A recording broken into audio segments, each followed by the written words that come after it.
मोहब्बत किया हीर रांझा जैसा। दोस्तों, यह कहानी प्रतापपुर की है। प्रतापपुर में मोहित नाम का एक लड़का रहता था। वह एक लड़की से बहुत प्यार करता था।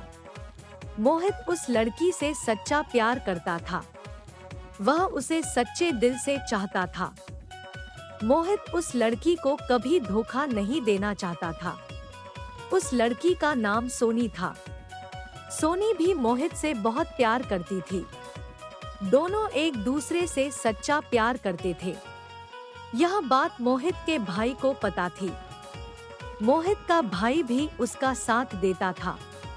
मोहित ने अपने मन में ठान रखा था कि वह सोनी से सच्चा प्यार करेगा और हमेशा उसका साथ देगा। मोहित सोनी को कभी भी धोखा नहीं देना चाहता था। मोहित ने अपनी जिंदगी सोनी के साथ बिताने के बारे में सोच रखा था। दोनों एक दूसरे से बहुत प्यार करते थे। एक दिन सोनी के घर में कोई उसके भाई का दोस्त सोनी के लिए रिश्ता लेकर आया। सोनी बहुत घबरा गई। उसने सोचा कहीं ऐसा ना हो जाए कि भैया मेरा रिश्ता पक्का ना कर दे। सोनी के भाई और उसके दोस्त के बीच में कुछ बातें हुई। सोनी के भाई ने रिश्ता पक्का नहीं किया। सोनी ने शाम को मोहित से सारी बात बताई। मोहित उसकी बातें सुनकर घबरा गया। उसने सोचा सोनी के भैया उसका रिश्ता पक्का ना कर दे। मोहित को बड़ी बेचैनी हो रही थी। मोहित ने सोचा कि मुझे सोनी का साथ कभी नहीं छोड़ना है। मोहित सोनी से सच्ची मोहब्बत करता था, इसलिए मोहित को डर था कि वह कहीं सोनी को खो ना दे। सोनी भी मोहित से बेइंतहा मोहब्बत करती थी, इसलिए सोनी को भी डर था कि वह और मोहित जुदा ना हो जाए। दोनों के मन में बड़ी बेचैनी थी और साथ मन में डर भी था। कुछ दिनों बाद में मोहित और सोनी के घरवालों को सब कुछ पता चल गया। दोनों के घर वालों ने दोनों को बहुत डांटा। लड़की के भाई ने सोनी को एक चमाट मारी। सोनी को बड़ी परेशानी झेलनी पड़ रही थी। सोनी ने सोचा कि वह मोहित के साथ भाग जाएगी। सोनी ने मोहित को सारी बात बताई।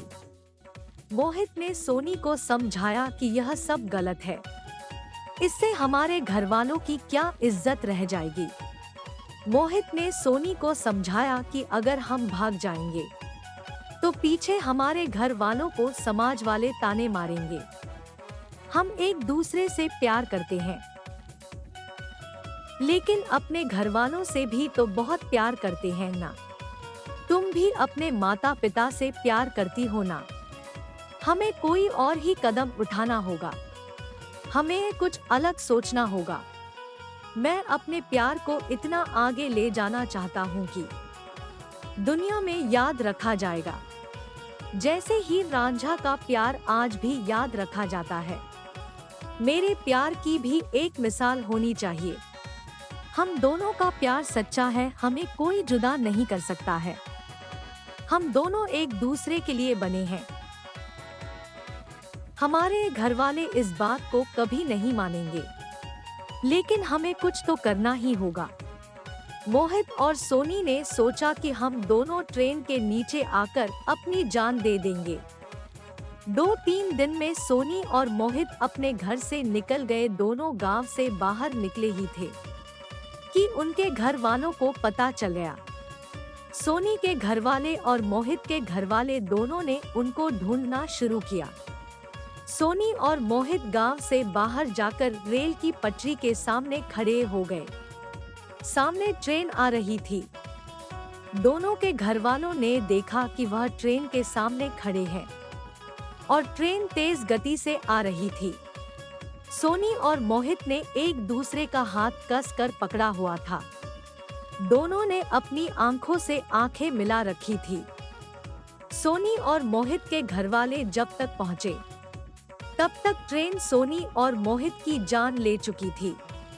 मोहित और सोनी ने अपने प्यार को अमर किया। दोनों का प्यार बड़ा ही सच्चा था, इसलिए दोनों एक दूसरे के बिना नहीं रह सकते थे। और ना ही एक दूसरे के बिना जी सकते थे। इसलिए दोनों ने अपनी जान दे दी। दोनों के घरवालों को बहुत पछतावा हुआ, लेकिन उन्होंने इस बात को समझने में बहुत देर कर दी। तब तक मोहित और सोनी इस दुनिया को छोड़कर जा चुके थे। सोनी और मोहित का प्यार अमर हो गया। इस तरह सोनी और मोहित की प्रेम कहानी पूरी हुई। मोहित और सोनी का प्यार सच्चा था। दोनों एक दूसरे को तन मन से चाहते थे, इसलिए वह एक दूसरे के बिना जी नहीं सकते थे। इसलिए उन्होंने ट्रेन के नीचे आकर अपनी जान दे दी। दोनों जीकर तो एक दूसरे के साथ नहीं रह पाए, लेकिन मरकर हमेशा के लिए दोनों एक हो गए। ऐसे ही मजेदार कहानियां के लिए आप लोग मेरी YouTube चैनल सदफ वॉइस को लाइक और सब्सक्राइब करें।